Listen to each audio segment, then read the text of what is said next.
नमस्कार दोस्तों, मैं ऋतिक दीक्षित आपका अपने चैनल ऋतिक दीक्षित क्रिएशंस में हार्दिक स्वागत करता हूं। आज आप टाइटल और थंबनेल देखकर तो समझ ही गए होंगे कि हम किस बारे में बात करने जा रहे हैं। जी हाँ, हम बात करने जा रहे हैं i20 की इस लेटेस्ट एक्सीडेंट के बारे में। ये गाड़ी i20 एक्टिव है। अब इसकी बिल्ड क्वालिटी का जो अंदाजा है आप इस वीडियो से लगा सकते हैं कि इसकी बिल्ड क्वालिटी अच्छी है या बुरी है। इस गाड़ी का एक्सीडेंट रायपुर बिलासपुर हाईवे पर हुआ है। अब इस एक्सीडेंट की वजह सिर्फ एक ही लग रही है, वो है रोल ओवर। अब ये हाई स्पीड में टायर बस्ट होने के कारण हुआ हो या गाड़ी स्पीड में अनकंट्रोल होकर हुआ हो, लेकिन एक्सीडेंट काफी ज्यादा भयंकर हुआ है। अब आप यहाँ पे गाड़ी में हुए नुकसान को भी देख सकते हैं। बोनट साइड का गाड़ी का जो एरिया है वो बिल्कुल सही सलामत है, क्योंकि गाड़ी किसी चीज से डैश नहीं की है। गाड़ी का सामने का बम्पर पूरे तरीके से उखड़कर साइड में फेंकाया हुआ है, वो उसको साइड में रख दिया गया एक्चुअली में उठा के बाद में, लेकिन बम्पर एकदम ओरिजिनल शेप में लग रहा है। बम्पर में एज सच कोई डैमेज नहीं लग रहा है, क्योंकि ऑब्वियसली बात है गाड़ी कहीं से भी डैश नहीं की है सामने साइड से, तो हेडलाइट वाला एरिया और बोनट वाला एरिया एकदम सही सलामत है गाड़ी का। बम्पर और उसके चाइल्ड पार्ट्स कुछ खास डैमेज नहीं हुए हैं, बस बम्पर उखड़ के फेंका गया है। अब आजकल की गाड़ियों को तो आप जानते ही है, 4 ठो क्लिप से बम्पर फिक्स रहते हैं, 4 गड्ढे भी कुदा देंगे तो भी उखड़ जाता है, तो इतने बड़े एक्सीडेंट में तो निकलना ही था उसको। अब अगर आप गाड़ी की राइट साइड की प्रोफाइल देखें तो आपको समझ आएगा कि गाड़ी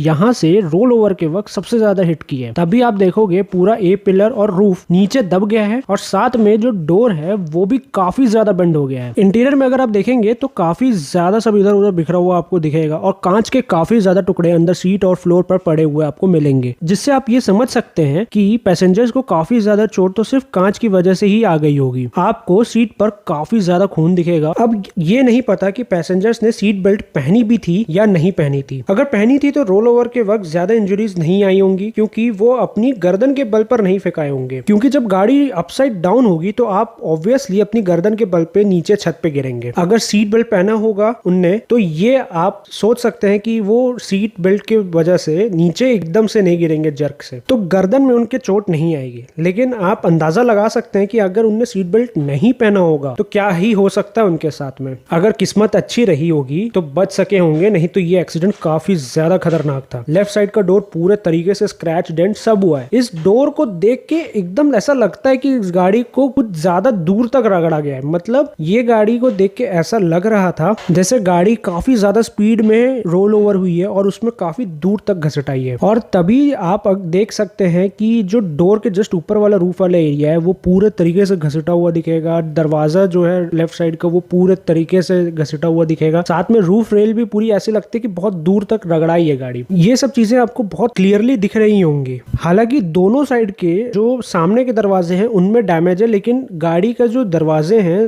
राइट साइड और लेफ्ट साइड दोनों एकदम फ्रीली खुल रहे हैं, कोई दिक्कत नहीं है। राइट साइड वाले में बस एक प्रॉब्लम थी कि वो बाहर से नहीं खुल रहा था, लेकिन अंदर से वो प्रॉपर्ली खुल रहा था। तो ये एक अच्छी बात है कि अगर पैसेंजर्स होश में होंगे तो वो आराम से गाड़ी का दरवाजा खोल के निकल सकते हैं बाहर। क्योंकि बहुत सारे लोग सिर्फ गाड़ी के अंदर दम घुटने से ही मर जाते हैं। सबसे बड़ा उनका रीजन है क्योंकि गाड़ी के दरवाजे एक्सीडेंट के वक्त लॉक हो जाते हैं और वो बिना किसी मैन एफर्ट के खुलते भी नहीं है। और जिस बंदे का एक्सीडेंट हुआ है वो तो उस हालत में होता ही नहीं है कि वो उस दरवाजे को इतना दम लगा के खोल पाए। तो ये एक अच्छी बात है कि इस गाड़ी के दरवाजे बिल्कुल भी लॉक नहीं हुए थे। अब आपको मैं दिखाऊं तो यहाँ सब जगह गाड़ी के पार्ट्स बिखरे पड़े हुए हैं, और सबसे बड़ी बात कि ये गाड़ी सर्विस लेन के इस स्लैब पर चढ़ी है, तभी आप देख सकते हैं यहाँ स्लैब में भी काफी ज्यादा चिपिंग आपको दिखेगी। और हाँ, सबसे इंपॉर्टेंट राइट साइड का जो व्हील है उसका एक्सेल भी टूट गया है, जिससे कि वो पूरा टेढ़ा हो गया है और टायर भी बस्ट हो गया है। इससे ये समझ आता है कि गाड़ी किसी चीज पे कहीं पे कुछ ज्यादा जोरदार हिट की है। राइट साइड के रियर का छोड़ के बाकी सारे टायर्स बस्ट हो चुके हैं पूरे तरीके से और डैमेज्ड है। व्हील भी इवन क्रैक हो चुके हैं इसके। अब रूफ की बात करें तो राइट साइड के सामने का रूफ जैसे कि आपको मैंने बताया वो पूरे तरीके से बेंड हो गया है, लेकिन लेफ्ट साइड का रूफ रेल और डोर साइड का एरिया देखे तो इसको देख के लगता है गाड़ी काफी स्पीड में थी और रोल ओवर के वक्त ये गाड़ी काफी दूर तक घसटाई है। इस गाड़ी के लगभग सारे पार्ट्स चोरी हो गए हैं, जैसे कि battery, music system, auto dimming mirror, spare wheel, ये सब चीजें जो सही सलामत थी गाड़ी की वो सब चीजें चोरी हो गई हैं। अब मैं दुआ करता हूँ कि इस गाड़ी के सारे पैसेंजर सेफ हों और अपने घर पहुंच सके हों। अब आपको इस एक्सीडेंट से समझ आ गया होगा कि ओवर स्पीडिंग कितनी ज्यादा खतरनाक हो सकती है, और इससे गाड़ी की बिल्ड क्वालिटी का अंदाजा भी लग गया होगा। वैसे मेरा एक ऑब्जर्वेशन है कि पुरानी जनरेशन की Hyundai की बिल्ड क्वालिटी काफी डिसेंट थी, मतलब बहुत ज्यादा मजबूत तो नहीं थी लेकिन बहुत ज्यादा खराब भी नहीं थी। वो अपने पैसेंजर्स को सही सलामत निकाल लेती थी गाड़ी एक्सीडेंट के बाद भी, लेकिन टाटा से तो भिड़ती थी तो भाई कल्याण जरूर हो जाता था गाड़ी का। अभी भी पुरानी जनरेशन की जो Hyundai है वो अगर किसी टाटा महिंद्रा से टकराती है तो आप सोच सकते हैं कि उनमें क्या हो जाता है। अब जब सब अपनी गाड़ी को और ज्यादा सेफ बनाने पर लगे हुए हैं जैसे कि टाटा महिंद्रा, तो वहीं दूसरी तरफ Hyundai और मारुति किया लगे हुए हैं अपनी गाड़ी को और ज्यादा कमजोर कैसे बनाए। मतलब यार डे बाय डे अपनी शीट मेटल की क्वालिटी मारुति, Hyundai और किया गिराते ही जा रहे हैं, जिससे कि फीचर्स वो बहुत ज्यादा ऑफर कर पाए और जिससे लोग अट्रैक्ट हो, और लोग अट्रैक्ट हो भी रहे हैं। सबसे बड़ी बात ये है, ये Creta, i20, Seltos, Dzire, Swift, Baleno, Sonet तो सिर्फ नाम से ही बिक जाती हैं। मतलब आप अगर टेस्ट ड्राइव करने जाओगे तो उनके पास में टेस्ट ड्राइव व्हीकल भी नहीं होती, क्योंकि इतनी ज्यादा बुकिंग ऑलरेडी उनके पास में, वो टेस्ट ड्राइव व्हीकल भी बेच डालते हैं। यार फीचर ऑफर ही करना है तो महिंद्रा से लोगों को सीखना चाहिए कि कैसे एक सेफ गाड़ी का और फीचर रिच कार का कॉम्बिनेशन बनाया जाता है, क्योंकि महिंद्रा XUV 700 में आपको जितने ज्यादा फीचर्स देखने मिलते हैं उतने किसी BMW, ऑडी में भी देखने नहीं मिलते हैं। साथ ही साथ बहुत सारे एक्सीडेंट्स ऐसे हुए हैं जो ऑटो ब्रेकिंग के कारण हुए हैं, उनमें भी गाड़ी की बिल्ड क्वालिटी एक्सपोज हुई है कि भाई गाड़ी की जो बिल्ड क्वालिटी है वो एकदम तगड़ी है, गाड़ी अच्छे अच्छे एक्सीडेंट्स को सर्वाइव कर जाएगी और अपने पैसेंजर्स को सेफ रख लेगी। तो ये एक बहुत अच्छी बात है, कुडोस टू महिंद्रा कि उनने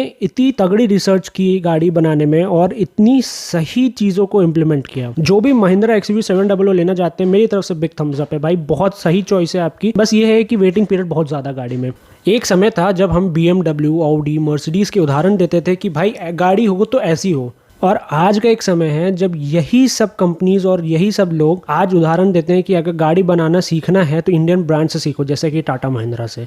तो हमें प्राउड होना चाहिए कि यार हमारी इंडियन कंपनीज इतना ज़बरदस्त काम कर रही हैं और इतने तगड़े तगड़े प्रोडक्ट्स जो कि वर्ल्ड मार्केट में कॉम्पीट कर रहे हैं और वर्ल्ड को बीट भी कर रहे हैं, साथ ही साथ जो ड्राइवेबिलिटी में भी अच्छे हैं, सेफ्टी में भी अच्छे हैं और फीचर्स में तो भाई उनसे बहुत ज़्यादा अच्छे हैं। तो मैं यही कहना चाहता हूँ, जब तक हम इनको यह फीडबैक नहीं देंगे कि भाई बिल्ड क्वालिटी सही करो, तब तक चीज़ें वैसी की वैसी ही रहेंगी।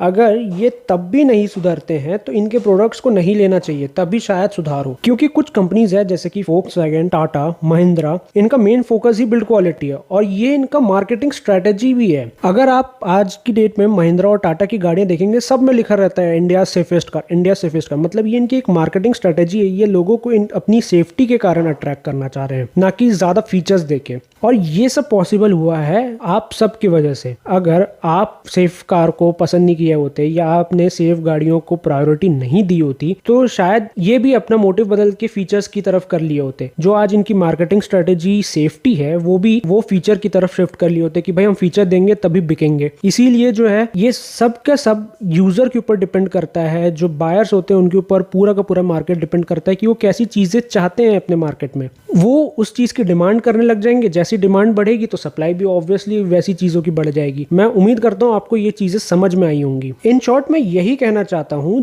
जब लोग सेफ्टी को प्रायोरिटी नहीं देते हैं तो कंपनीज भी इस पे ध्यान नहीं देती हैं। जब ये सेफ्टी का फैक्टर कंपनीज का सेल्स फिगर बढ़ाने में लग जाता है तो कंपनीज इस पे और ज्यादा फोकस करने लगती हैं और अपने प्रोडक्ट्स को और ज्यादा सेफ बनाने की रेस में लग जाती हैं। इसलिए आपसे रिक्वेस्ट है कि आप सेफ कार को प्रेफरेंस दें, और अगर आप कोई गाड़ी को पसंद कर रहे हैं, उसके फीचर्स को पसंद कर रहे हैं, तो उस कंपनी की गाड़ी अगर कमजोर है, जैसे कि मान लीजिए आप Hyundai की गाड़ी, मैं मानता हूँ कि Hyundai की गाड़ी के फीचर्स बहुत तगड़े हैं, तो उनको आप एक फीडबैक जरूर दीजिए। मैं आपकी गाड़ी जरूर लेता अगर आपकी गाड़ी में ऐसी बिल्ड क्वालिटी मुझे मिलती। तो मैं उम्मीद करता हूँ आपको भी ये भारी ज्ञान समझ में आ गया होगा, और साथ में मैं ये भी उम्मीद करता हूँ कि आपको वीडियो अच्छी लगी होगी। अगर आपको और भी कोई डाउट है तो आप मुझे मेरी Instagram ID @Hritik Dixit creations पर या मेल ID ritikd0@gmail.com जो कि आपकी स्क्रीन पर डिस्प्ले हो रही होगी, आप इस पे मैसेज करके मुझे पूछ सकते हैं। मैं आपकी पूरी सहायता करने की कोशिश करूंगा। उम्मीद करता हूँ आपको ये वीडियो पसंद आई होगी, इसमें बताई गई चीजें आपको नॉलेजेबल लगी होगी। अगर हाँ तो लाइक जरूर कर दीजिएगा, और अगर आप मेरे चैनल पर पहली बार आए हैं तो चैनल को चेकआउट कर लीजिए। मैं गाड़ी के reviews, pair videos, capability long run, mileage run videos बनाता हूँ। उम्मीद करता हूँ आपको वीडियोस अच्छी लगेंगी। अच्छी लगी तो ऐसे और अपडेट्स के लिए चैनल को सब्सक्राइब करना बिल्कुल ना भूलें, और साथ में बेल आइकन भी दबा लें, जिससे कि मेरी वीडियोस जैसी अपलोड हो तुरंत आपको मिल जाए। आज के लिए बस इतना ही। अब मैं आपसे इजाजत चाहता हूँ, मिलते हैं अगली वीडियो में। तब तक के लिए जय हिंद, जय भारत, वंदे मातरम।